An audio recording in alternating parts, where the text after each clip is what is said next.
this is Clay, and welcome to Chop Shop Motors. Today I'd like to do a deep dive, hot rod deep dive, on our 64 F100. This is a cool little truck. We had done a deep dive on it before and we'd lost it, so we're going to do another one. That's the cool part about still having the truck. We get to do another one. So let me tell you kind of what makes this truck up. This truck was a project that occurred because, you know, my kiddo knows I have a passion for old cars, and she does too. And she was out yard sailing in Phoenix, and I told her to look for some metal casters, and she came across a yard sale, and basically she texted me and said they've got an old truck, you should come look at it.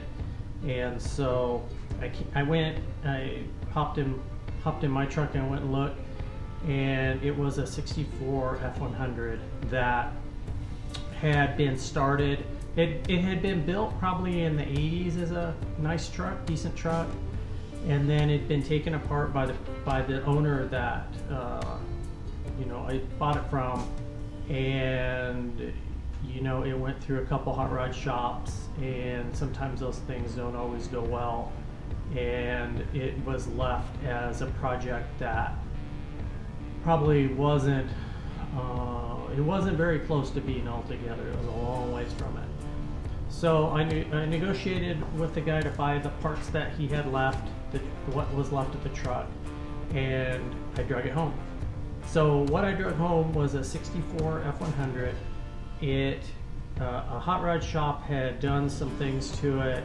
They had done some work. They actually installed the Mustang 2 under the front of it, and lots of things had been done to it. Nothing was finished when I got it. So basically the project was, let's take apart what we have to take apart, let's fix what I can't live with, and let's put it together and see if we can make a shop truck out of it. The truck was pretty straight, bed was off, front fenders were off in another corner of the yard. Some of the pieces were long gone.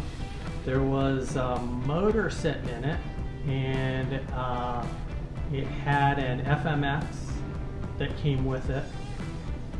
And so pulled the motor apart and cleaned it up, put it back together. It had been kind of sitting out in the open.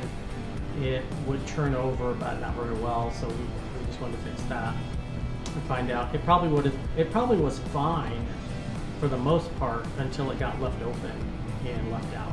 All the accessories had been stolen off of it at whatever rod shop it was sitting at, and some of the interior pieces were gone, but 64 F100s are not hard to track down parts for, and so I was able to start hunting up the pieces, and then some of the pieces I didn't want to use that came with it, and we put some different ones on. And we lowered it, we got it down in the weeds. It's got a 9-inch in it, which it would have had originally, but it's got a 9-inch on top of the springs and a small bolt pattern.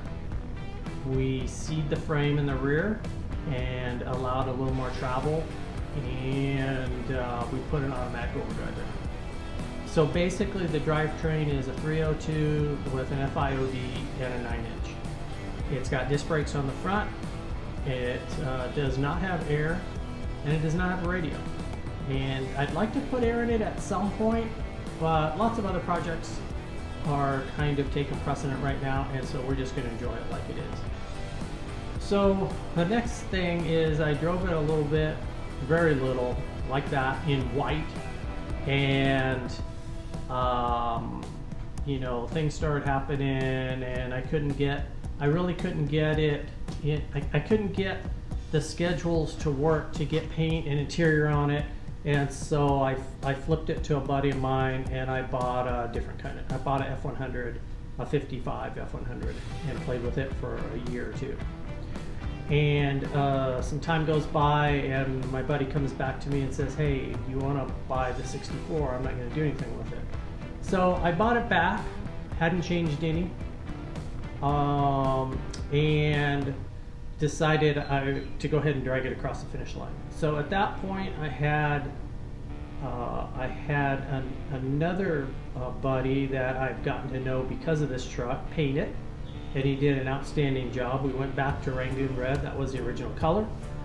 He painted it, and he did a really nice job, and he did it in exactly the time frame that he said he was going to do it in, which if any of you folks out there have dealt with a body shop, that's a rarity. And so that was pretty cool that he turned it around in the time frame that he said it was going to take. It turned out really well. And so I'll do a shout out to Colin for what a nice job on the paint.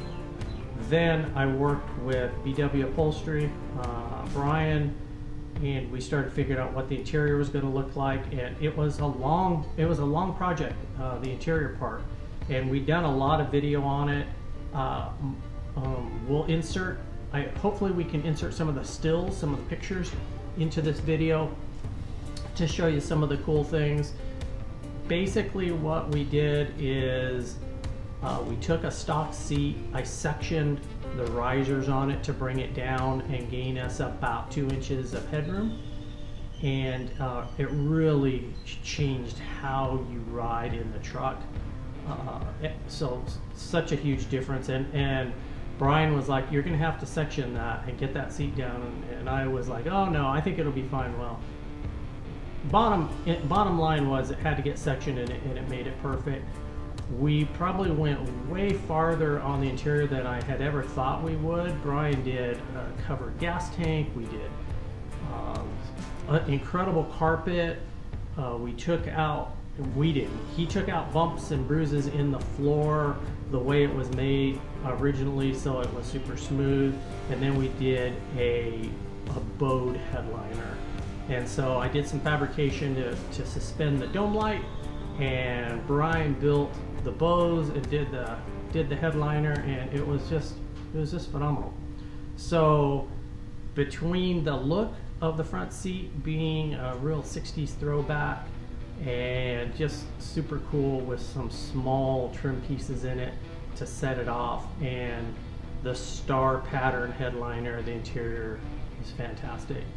So as far as wheels, we've got some original Anson 5-spokes on it, which are not that common to come along, and I've had them for a long time, and they look perfect on this truck. Kind of built the back of the truck around the wheels, and that's kind of the truck in a nutshell. So let me take you around it and show you the parts that I just kind of talked to.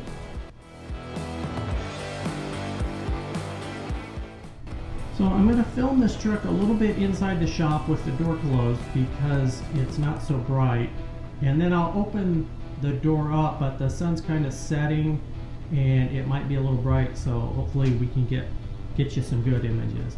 From the back we see the factory 64 tailgate, which it came with. It had a little bit of some rough duty things that happened, some sins that happened to it, and Colin took care of those. I put a factory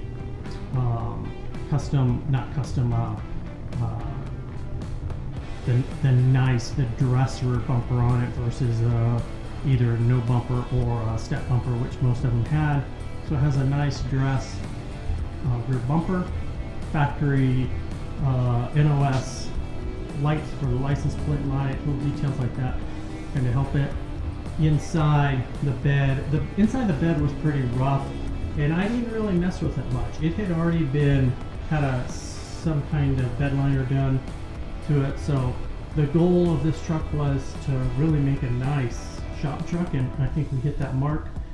The inside the bed is pretty durable. It's got an insert put on it with some trunk carpet so that stuff doesn't roll around as much, and kind of has it's a little less noisy, hides a couple of the dents, looks decent when it's cleaned up. And then we've got the fifth wheel in there that is also an Anson spare. That's where the spare tire would have lived, so I just put it back there. It compromises if I want to put a cover on it, but at this point, this is kind of the way it's going to be. So as we look down it, you see a five spoke nestled up in there. That's a pretty wide wheel. It sits relatively low, so it kind of hides underneath the rear wheel opening on these, and I like the sweep of that. We go around. We'll get up to the front, share a little bit before I open the garage door. So again, narrower Anson in the front, tucked up under the fenders. That's kind of the look over a big gigantic round hood. Factory custom mirrors, custom cab mirrors. Look kind of the part for this truck. Let me open the door here. So from the front, it's got a factory 64 aluminum grille. The truck originally came with a painted grille that was super nice. I knew I wasn't going to put any side trim on the truck, so I opted for a little bit more bright work on the front, just to give it a little contrast to the paint, and I think it worked out nicely. It doesn't have a bunch of bling on it, so it's got a hood ornament, it's got the side badges with some replacement emblems in it for the 100, and that's about it. So pretty light on bling, and that was fine with me. I liked it that way. If we look on the inside, we'll see if oh yeah, camera's going to adjust. So on the inside, this is where some of the cool stuff happens. Brian put a really cool pattern into the seat. I thought we were picking it up there for a minute. I hope it does. Let's see if we can get it to you. So you can see it in the back. It's got a 60s Ford feel to it, and I just dig the heck out of it. Behind the seat, again, we probably won't be able to see too much. It's let's see what we got here. It's got Brian's metal tag in there, which is pretty cool. Coated seats, factory seat belts. There's the seat pattern, super nice. Carpet turned out fantastic.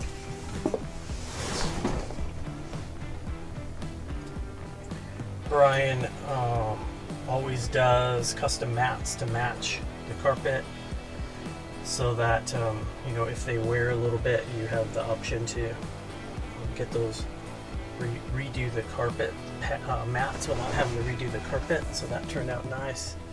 If we look at the headliner is just the killer part of this. So we built a substructure for the dome light. I did that. Brian worked around that, built the bows for it. It's nice and tidy along the top, across the front. It's just really cool. I wish you guys could see it in person, because this probably doesn't do it justice.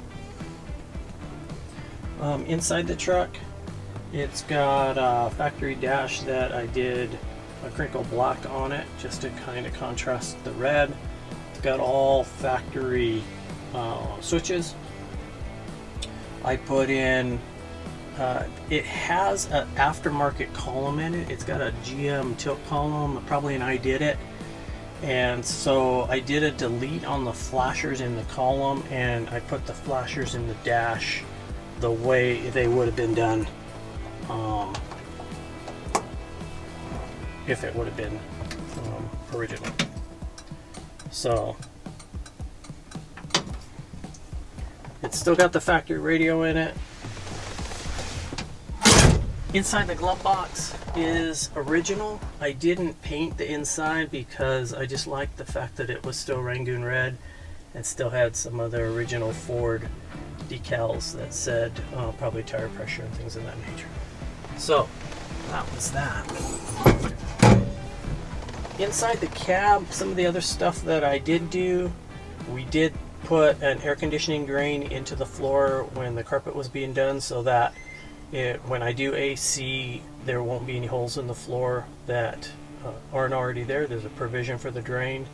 I also pulled the heater box out, had the heater core re-cored, and if you guys have ever messed with this particular vintage of truck, you can't get a new heater core for it. So it poses a bit of a problem, but I had I had Commercial Radiator in Phoenix do the radiator and do the heater core, and they just do phenomenal work.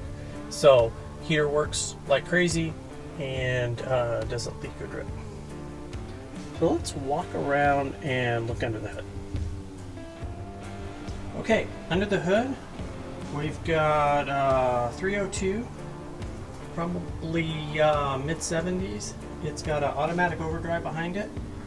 It has Mustang 2 style independent front suspension down there with a Thunderbird rack. It has power steering, a power brake booster of unknown origin, but it does have a Cadillac or a Corvette master cylinder. Both of those were slid over to kind of shift some of the pedals around, so trying to make things fit a little better. Other things under the hood, power rack. So it's got a power steering pump off of I don't know, mid-80s F100, F150 with all the brackets modified to tuck it up against the motor. That's probably about it under the hood. Pretty straightforward, nothing too exotic. Should be able to put air on it pretty easy. And let's start up. I'll let you listen to it.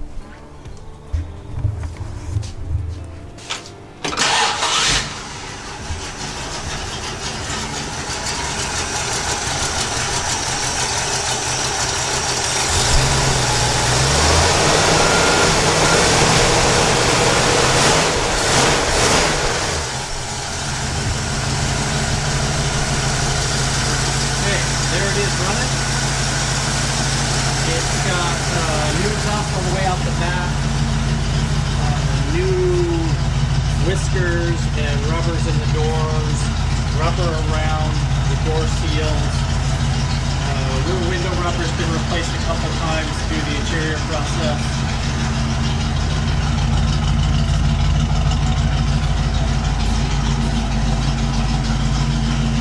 Kind of the back view.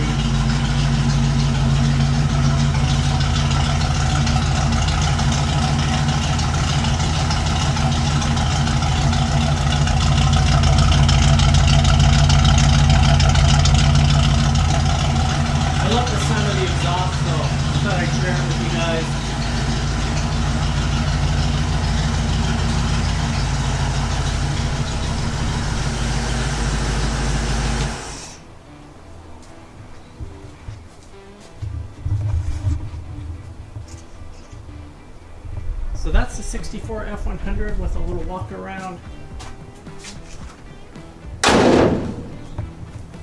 It's a really neat, it was a fun project. We did a lot of cool stuff. We really kind of kicked off the channel with it. And so good to do a hot rod deep dive on it and kind of give you guys a peek of it. Fun little truck. And we'll show you some more projects as we continue to work on stuff here at Chop Shop Motors.